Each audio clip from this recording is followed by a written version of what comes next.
కర్ణుడు పుట్టగానే తన తల్లి గంగలో వదిలేసింది. కొన్ని కారణాల వల్ల ఎవరో తెలియని భార్య భర్తల దగ్గర పెరగాల్సి వచ్చింది. హాయ్ గాయ్స్, నా పేరు నవీన్. మీరు చూస్తున్నారు మన కల్చర్ ప్రో అనే ఛానల్ని. ఇవాళ టాపిక్ ఏంటో మీరు తమ్ముళ్ళు చూసే ఉంటారు. ఇక వీడియోలోకి వెళ్దాం. కర్ణుడు విలువిద్య నేర్చుకోవాలన్న ఆశ ఊహ తెలిసినప్పటి నుంచి ఉన్న తండ్రి నేర్చుకొనిచ్చేవాడు కాదు.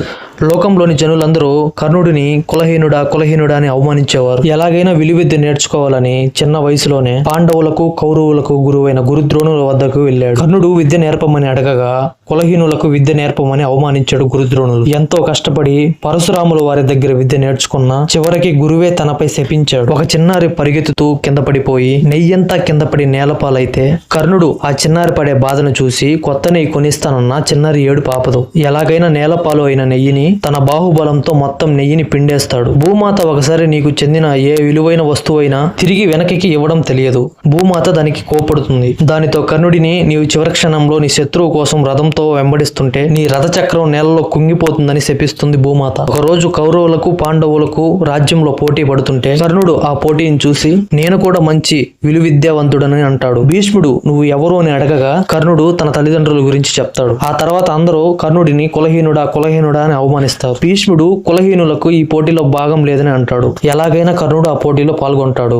అక్కడకు కర్ణుడు వెళ్లి పోటీ చేస్తున్నప్పుడు తన తల్లి కర్ణుడిని గుర్తించినా కూడా కర్ణుడిని తన బిడ్డగా అందరి ముందు ఒప్పుకోవడానికి ముందుకు రాదు. ఒకరోజు పాండవులు రాజ్యాటనకు వెళ్తుంటే దుర్యోధనుడు పాండవులను చంపడానికి చూస్తున్నప్పుడు కర్ణుడు వెళ్లి ఎంత నచ్చ చెప్పినా ఒప్పుకోకుండా దుర్యోధనుడు కర్ణుడిని కుక్కని తీసుకొచ్చి పక్కన పెట్టుకుంటే ఇలానే అరుస్తుంది మావయ్య అని దుర్యోధనుడు శకునితో అంటాడు. పాండవులు మరణించబోతున్నారు అని తెలిసినా ఇచ్చిన మాట కోసం ఎంతో కుమిలిపోయాడు కర్ణుడు. కురుక్షేత్ర యుద్ధానికి ముందు కర్ణుడి తండ్రి అయిన సూర్యదేవుడు వచ్చి కర్ణ, ఇంద్రుడు బ్రాహ్మణ రూపంలో వచ్చి నీకు ఉన్న కవచ కుండలాలు అడుగుతాడు. సూర్యదేవుడు ఇవ్వకు అని చెప్పిన అన్నీ తెలిసిన కర్ణుడు ఇంద్రుడు బ్రాహ్మణ రూపంలో వచ్చి కవచ కుండలాలు అడుగుతాడు. కర్ణుడు ఎటువంటి ఆలోచన చేయకుండా వెంటనే తీసిచ్చేస్తాడు. ఒంటి నిండా రక్తమైన తన ధర్మం తప్పలేదు. దేశంలోనే తనకన్నా దానం చేసేవారు కర్ణుడి కన్నా గొప్పవాళ్ళు లేరు. కురుక్షేత్ర యుద్ధంలో కర్ణుడి కొడుకులందరినీ చంపేస్తారు పాండవులు. తన శత్రువు ముందు తాను నేర్చుకున్న ఎటువంటి విద్య గుర్తుకు రాదు.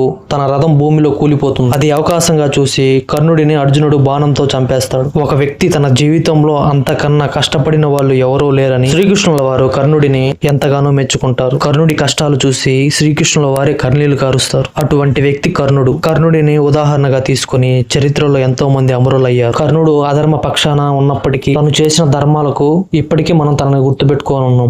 ఈ వీడియోలో ఏదైనా మిస్ అయ్యింటే కామెంట్లో మెసేజ్ చేయండి. Thanks for watching.